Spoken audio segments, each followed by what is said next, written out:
What's up, my beautiful people? This is Kristen Peoples coming to you with bossofculture.org. I hope you are doing fabulous today. Thank you for joining me. I wanted to touch base with you with regards to signs and wonders. That's right. And if you're new to this channel, I want to welcome you. We are all about positivity here, clearing negative energy, and just living the best possible life that you could ever live, right? Living up to your highest potential. That is what we're all about here. So welcome, welcome, welcome. So glad you can join us. And as I said, we're all about positivity here. So let's start with clearing our space. I have today some Brahmi incense. And what Sambrani incense does is that it removes negative energy, stale energy from your space. If you're suffering from anxiety, depression of any kind, it just kind of helps just facilitate removing that negative energy, that funk you're in. It removes it from you. So if you don't have any Sambrani incense, don't worry. As always, I've got you covered. And I'm got a little flame going here. I got my window open, you guys. It's beautiful outside. I'm so glad that spring is here. Aren't you glad that spring is here? It's nothing like hearing the birds sing. I'm glad my neighbor just put their dog up. Their dog was just barking out of control. So I invite you to let the day go. Whatever you've dealt with today that wasn't supportive of what you like your experience to be, let it go. Let it go, let it go, let it go, and let it flow, right? Because you know, what I have learned in this short lifespan that I've experienced so far is that life is short. Right? Life is short, and even if you complain about it, you know how when you see people and you're like, hey, how you doing? And you really don't care how they're doing, but you ask how they're doing anyway. Well, there's a couple people that I run across and they said, you know, even if I complain, it wouldn't make a difference. And it's true. Complaining really doesn't make a difference. So again, today we're talking about signs and wonders. And I know for me, it is those signs from God, those signs from the universe that have gotten me through so many tough times. You know, when I was dealing with workplace abuse, and I believe I said that in my video when I just broke it all down, my entire experience. And if you haven't seen that video, make sure you check it out. I'll make sure that I'll link it below here or up here somewhere. Just make sure that you check out that video so that you know my backstory and why I'm so passionate about making sure that workplace abuse becomes illegal. But every day when I was in the thick of it, I would cry on my way to work and I would ask for God to just please just send me a sign. Send me a sign, Lord, to let me know that you're with me and that I'm not alone. And he sent me the North Star. And literally, as soon as I would get on the main highway, Northwestern Highway, to head to work and to get on the freeway, the North Star would appear. And I would really be in tears because I knew that God was speaking to me and letting me know that I wasn't alone.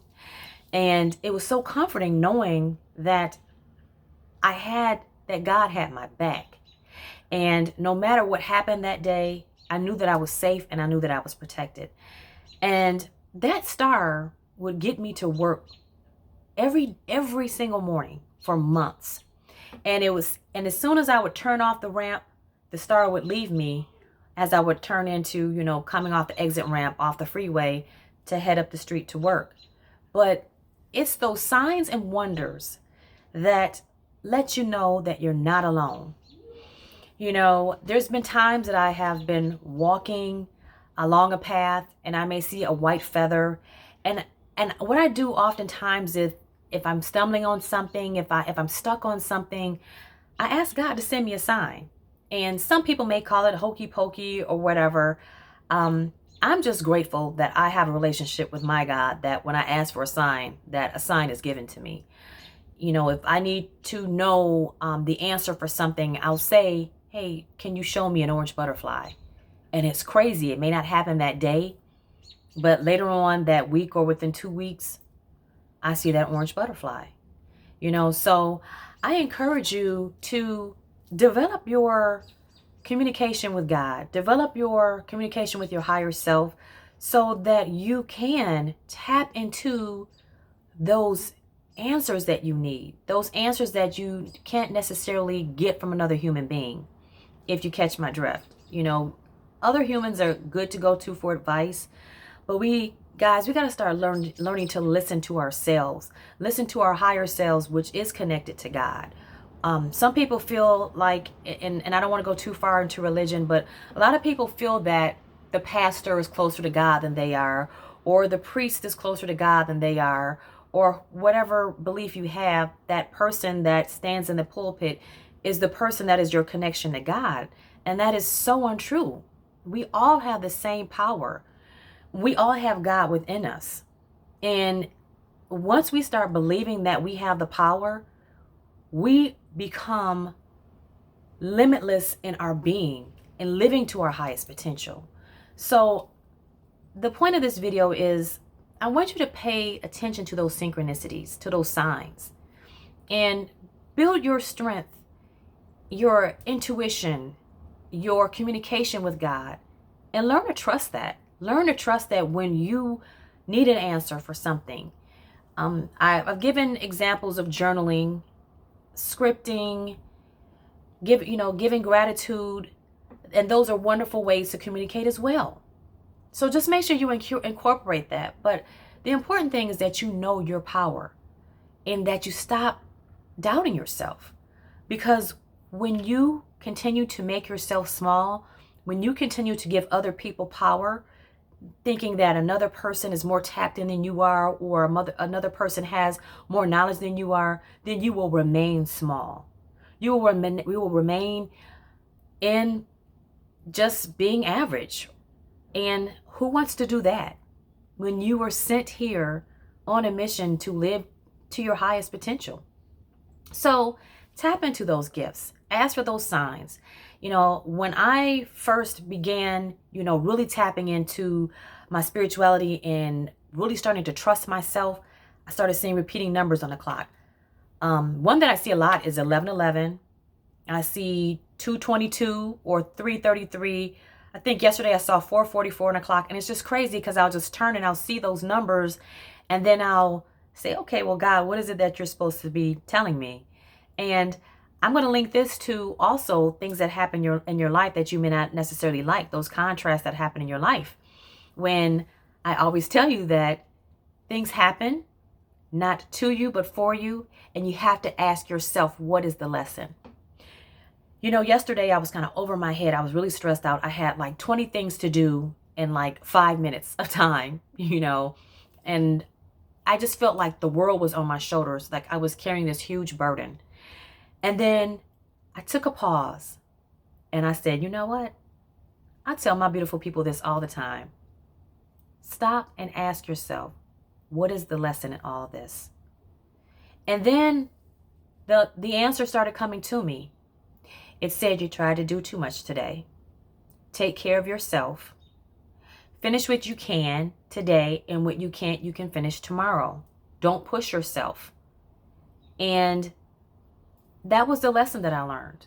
Not to overbook myself, to understand boundaries, because oftentimes, I always try to put my cape on and be there for everyone, and I try to make it look so easy. And in the inside, I am miserable because I'm exhausted and I'm tired, but I'm just trying to be there for everyone. And it also taught me, Kristen, you need to continue to work on your boundaries, building your boundaries. So I'm not going to make this a long video today. It's all about signs and wonders. And I'm curious, how does God speak to you? How does your God speak to you? How does your spirit speak to you? How do your ancestors speak to you? When you're looking for answers, do you see the white feather or the gray feather and find out what it is? Another thing too, guys, is dreams. Last week, the week before, I had 3 different dreams, 3 different nights about my dog. And I won't go into the details because, you know, sometimes the dreams that you have are for you and they're personal, and it's for you to figure those out and understand. And I'm starting to get the messages that I'm supposed to be learning from those dreams. But even scripturally, they talk about dreams and how you receive messages through your dreams. And if you think of the significance of a dog, it can represent yourself. It can represent a very close friend or someone, your loyalty to someone, or you being loyal. But keep a dream journal as well. That's what I started to do because I started having these really, really graphic dreams. And I often wonder why, when I wake up, why do I remember some dreams and why are there some dreams that I don't remember? So writing them down, it may seem a little cryptic at first, but again, when you're tapping into your intuition and you're strengthening your intuition and you're asking God to give me the strength to understand what you're trying to communicate, you'll get it. You will truly get it. And those signs and wonders also, guys, they can come from other people. There are so many times I've been speaking to people and that one thing that I need, they'll just say it. You know, they'll give me an idea or something for my business and they may mention something or someone they know. And I'll say, hey, well, you know, do you mind sharing that person's information? Oh, absolutely. People love sharing. So tap into those gifts. Tap into what God is trying to bless you with, because really it's blessings. And you just have to learn to tap into yourself. But it first starts with you trusting yourself. So my friends, before I wrap this video up, I did not read you an affirmation. And I think affirmations are so important because they affirm positive things in your life if you put them into practice. So this one is from the Chakra Wisdom cards deck. And this is with regards to your sixth chakra, your third eye chakra. And the topic is knowledge. And it says, I recognize that a great deal of knowledge and information comes to me in the form of intuition, such as clairvoyance, clairaudience, and hypersensitive feelings. I use my intellect combined with my intuition to delve into circumstances from a philosophical and spiritual viewpoint. I aim to understand the truth behind situations that come my way, as this helps me to respond with wisdom. I cultivate positive beliefs about life, myself, and others. You guys, it's all about digging in and getting to know yourself, your higher self, on a very, very intimate level. So I hope this video has been helpful. I hope that you can learn to sit in silence, and that's why meditation is so important. Just sitting in silence at least 5 minutes a day to just understand what it is that you need to do in order to tap into your higher self. So may this video be a blessing into your life, and comment below. I want to know, how are you receiving messages? Make sure that you drop a note below and let me know. And if you like this video, if it resonated with you, give it a thumbs up, and make sure that you share this video with your friends and family. And yeah, I'll see you next time. Until then, stay blessed, and I love you. Bye.